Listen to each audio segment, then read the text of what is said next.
Hello there, it's Overflow, and today we're going to test out the beta version of macOS 13 Ventura. So before we start, this is on an Intel MacBook Air, so it does not have many of the new funky features that the M1 will have, but this is the only device that I have that can run macOS Ventura. And of course, if you're wondering about an iOS 16 update, that's not happening because this phone can't run iOS 16.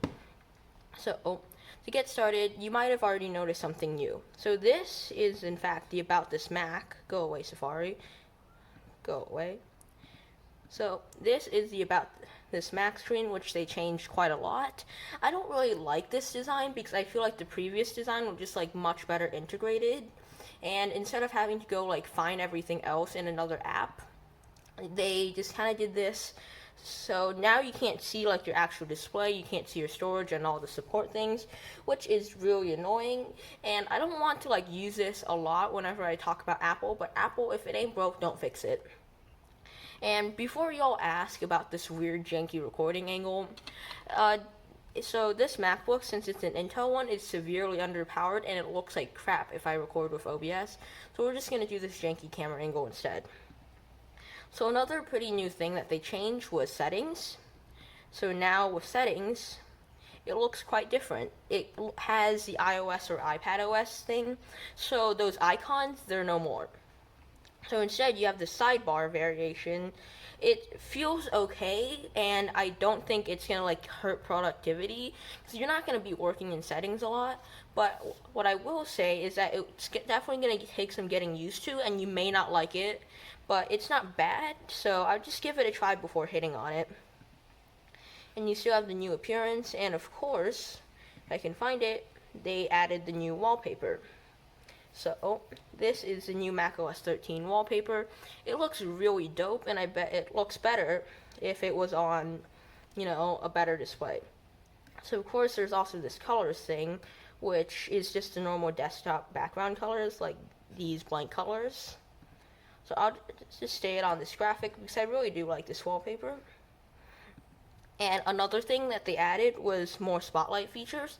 Now, I'm not going to show you any of them. I can tell you that there are new features, but I'm not going to show you because a lot of them, takes a lot of like personal information, like personal photos that I don't really want to show you guys. But just know that there's a new spotlight search. And before you tell me, well, Alfred already had that feature. Yes, I know. Most of the features that they added, Alfred already had it. But since, some features that it doesn't have, I'm going to switch to Spotlight Search for now. I used to be an Alfred user, but now I'm just going to do Spotlight Search so I can try it. Okay, so let's open Launchpad because there are a couple new apps. For example, Weather. They added the Weather app into here, and it's the same interface as the iPad. Okay, and that's not an application launcher. They also added the Clock app, which is just like any clock app. It's basically the same thing as it is on an iPhone or an iPad. So there those are. And of course, another big feature in macOS Ventura is Stage Manager. So Stage Manager here is available in this here. Click the button and it's available. So let's open up some apps. We open up Brave and we run our mouse over to the side. Can see that there are options for us to do. So let me have a Finder window so you can have this and mouse it over to the side and Brave will pop up. And if you want to use two apps at once, you can do this. And let's open up a Maps app, maybe a calendar and a reminders app. So then what you can do is that you can drag Maps over and this is the workspace. You can flip this over, and then you can flip to this. There's a lot that you can do, and it's pretty cool. So there are other like general changes, like the Mail app got changed, but I'm not going to show you that because I'm not going to let you read my private emails. That's weird. And I think there are more changes, especially in Safari. So let's open up Safari here. And recently, maybe it's just because it's a beta, but Safari feels a little slower than it used to be, but I would give it until the public release before we actually judge that. So one of the big things is that there's something called shared tab groups. What allows you to do is it allows you to share tab groups with other people and you can collaborate with them. So it's kind of creepy if you think about it, because what it allows you to do is it allows you other people to see what tabs you're on if you choose to share a tab group. Of course, it doesn't share all your tabs, only one tab group, but it is still kind of creepy if you maybe forget to switch to a normal tab group. I can imagine some people are going to forget about actually switching to a tab group, and then maybe they open up the hub, which before you cancel me, it's GitHub. When they open the hub at 12 a.m. on a Friday night, so before you actually do anything, I'd be cautious about it, and just make sure that you're not using, your shared tab group. And for me, that is pretty much it. And before we go, here are a couple final things. So when you're updating, and if you want to try the beta, I would go to betaprofiles.com. And unless you have an actual Apple developer subscription, this would be the website, because it allows you to download all these beta profiles for free. And of course, this is only if your device supports it. And a second thing that happened was, maybe it doesn't happen now, but when I tried to update, what happened was that it downloaded the macOS Monterey 12.5 update instead of the 13 beta.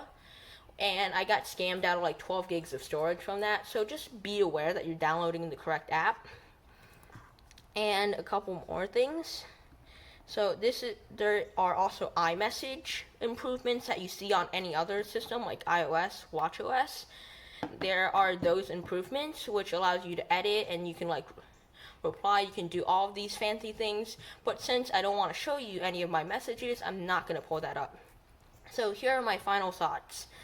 Ventura or macOS 13 is going to be a great feature update. There's nothing significant, but it does allow you to have a bit more features, and I really like this new window management system because, it's convenient. Unlike Alt-Tab, which looks like this, you can't preview anything, and it's a huge mess of junk. So it allows you to preview some windows and allows you to group together. So I'd say general window management and productivity is better. I'd consider this, the little window management, to be more like desktops. If you ever use desktop groups with KDE, this would basically be it, but on a macOS implementation. So final thoughts, this would be a great upgrade, but I think next time in macOS 14, they're probably going to be making huge jumps, but then cutting off the Intel MacBooks. So that's what I would be cautious of, because normally Apple does this schedule where there's big update, small update, small update, big update. So Big Sur was the big update, and then Monterey was a small update. 13, or I forgot what the name was.